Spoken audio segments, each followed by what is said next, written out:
ખેડૂતો ખેતી કરતા હોય છે, પરંતુ છેલ્લા કેટલાક સમયથી ખેતીની અંદર વપરાતા ટ્રેક્ટર અને ટ્રેક્ટરમાં વપરાતું ડીઝલ જેની સતત કિંમતો વધતી ગઈ અને જેના કારણે જે ખેડૂતો છે તેઓ પરેશાન છે. પરંતુ વૃતિક આપણી સાથે જોડાયેલા છે, જેઓ જીટીયુની અંદર MBAનો અભ્યાસ કરે છે અને તેમણે ઇનોવેશન કર્યું છે કે જે ટ્રેક્ટર ડીઝલથી ચાલતું હતું તે હવે ઇલેક્ટ્રિકથી ચાલી રહ્યું છે, એટલે કે ઈવી જે વ્હીકલ છે તેમણે તૈયાર કર્યું છે. વૃતિકથી જ વાત કરીશું. વૃતિક, ડીઝલનો વપરાશ ખેડૂતો કરતા હોય છે, પરંતુ ડીઝલથી મુક્તિ મળે તે પ્રકારનું તમે અત્યારે સંશોધન કર્યું છે.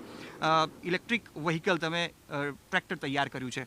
શું ફેરફાર કર્યા છે અને કેટલું સફળ થયું છે અત્યારે તમારું આ સંશોધન? ઓકે, તો અમે આ એક જૂનું ટ્રેક્ટર હતું, 5 વર્ષ જૂનું ટ્રેક્ટર હતું. તો અમે એને મતલબ એને અમે જે બી ગિયરબોક્સ હતું, એનું જે એન્જિન વર્કિંગ કરતું નહોતું, ગિયરબોક્સ વર્કિંગ કરતું હતું. તો અમે એને પૂરેપૂરું રેટ્રોફિટ કરીને મોટર અને બેટરીથી ચાલતું એક ટ્રેક્ટર બનાવ્યું છે કે જે રેન્જ તમને કિલોમીટરમાં 75 થી 80 કિલોમીટર આપે છે અને કલાકમાં ગણીએ તો 7 કલાક, જે કે ખેડૂત એવરેજ એક 7 કલાકનું કામ રોજિંદા ખેતરમાં કરતો હોય છે. અને આને પૂરેપૂરું ચાર્જ કરવામાં 2.5 થી 3 કલાક પૂરેપૂરું ચાર્જ કરવામાં થાય છે, કે જે તમારે તમે નોર્મલ પેટ્રોલ અને ડીઝલનું જે ટ્રેક્ટર યુઝ કરતા હોવ છો એમાં તમે 7 કલાક યુઝ કરો તો તમારે 400 થી 500 રૂપિયાનો ખર્ચ થઈ જાય છે. પણ જ્યારે આ ટ્રેક્ટર રેટ્રોફિટ કર્યું છે તો આમાં તમારો ખર્ચ મતલબ 100 રૂપિયાથી 150 રૂપિયાનું સુધી જ થાય છે. અચ્છા વૃતિક, ખાસ કરીને આ જે ટ્રેક્ટર છે આમ તો ડીઝલથી પહેલાં તો ચાલતું હતું, પરંતુ અત્યારે ઈવીથી ચાલી રહ્યું છે. કોઈને જોઈતું હોય, કોઈ ખેડૂત એવું ઈચ્છે કે મારે બી આવું ટ્રેક્ટર જોઈએ છે, તો કેવી રીતે તમે એ ટ્રેક્ટર એમને આપશો? કારણ કે અત્યારે તો ઘણા બધા એવા ટ્રેક્ટર છે, તમે વેસ્ટમાંથી બેસ્ટ બનાવ્યું છે, તો કેટલાક પાસે જો વેસ્ટ ટ્રેક્ટર પડ્યા છે તો તમે કેવી રીતે એમને આપશો? જો એમના જોડે વેસ્ટ ટ્રેક્ટર પડ્યું હશે તો અમે એમને પહેલાં તો ગિયરબોક્સ ચેક કરીશું. ગિયરબોક્સ વર્કિંગ હશે તો એમનું પૂરેપૂરું ટ્રેક્ટર રેટ્રોફિટ થઈ જશે. પણ અગર જો ગિયરબોક્સ મતલબ વર્કિંગ નહીં કરતું હોય તો એ રેટ્રોફિટ નહીં થઈ શકે. પણ જો અગર ગિયરબોક્સ વર્કિંગ થતું હશે તો એને અમે રેટ્રોફિટ કરી આપશું. પ્લસ એમાં અમે મોટર એમને કસ્ટમાઇઝ મોટર એમને કેટલા કલાક યુઝ કરવું છે અને કેટલા સ્પીડ ઉપર જોઈએ છે એ પ્રમાણે એમને ઇલેક્ટ્રિક બનાવી આપશું. કેટલો ખર્ચો થયો છે આ તમે જે કન્વર્ટ કર્યું છે એમાં?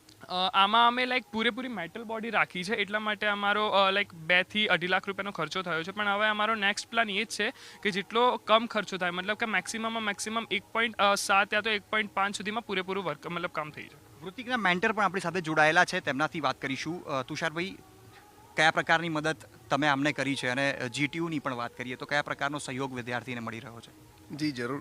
તો જેમ કહીએ કે વિદ્યાર્થી જ્યારે અમારા ત્યાં જોડાય છે ત્યારે એને આઈડિયેશન લેવલનું જે જરૂરિયાત હોય છે, કારણ કે પોતે બોટનીનો એગ્રીકલ્ચરનું જ ભણેલો હોવા છતાં એને એમ હતું કે ટેકનિકલ મને કંઈ ખબર નથી તો હું કેવી રીતે કરું.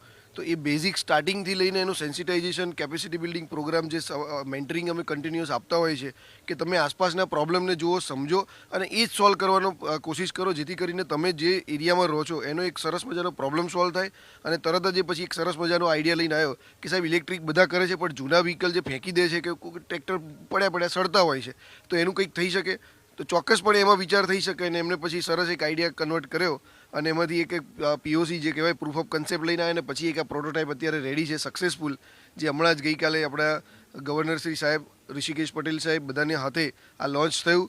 અને આજે વિશ્વકર્મા તેરસના દિવસે જે કહી શકાય કે વિશ્વકર્માના જે ખેડૂતો છે, જે બધા આપણે ધરતીપુત્રો કહીએ, એ બધા માટે એક સરસ મજાનું એક પ્રોડક્ટ રેડી થઈને તૈયાર છે, જેથી કરીને હવે સૌથી વધારે ખેડૂતો પોતાની બચત કરી શકશે અને આગળ પોતાની પ્રોડક્ટમાંથી કમાઈ શકશે. અચ્છા વૃતિક, ખાસ કરીને જે ટ્રેક્ટર છે, લોકો ઈચ્છે તો ક્યારથી તમે આવું ટ્રેક્ટર લોકોને બનાવીને આપી શકશો? અમારો પ્લાન એ જ છે કે 1 માર્ચથી અમે સ્ટાર્ટ કરીએ લોકોની ઇન્ક્વાયરી લેવાનું અને લોકોના ટ્રેક્ટર અગર એમને કરવું છે તો ચોક્કસપણે અમારો સંપર્ક કરે.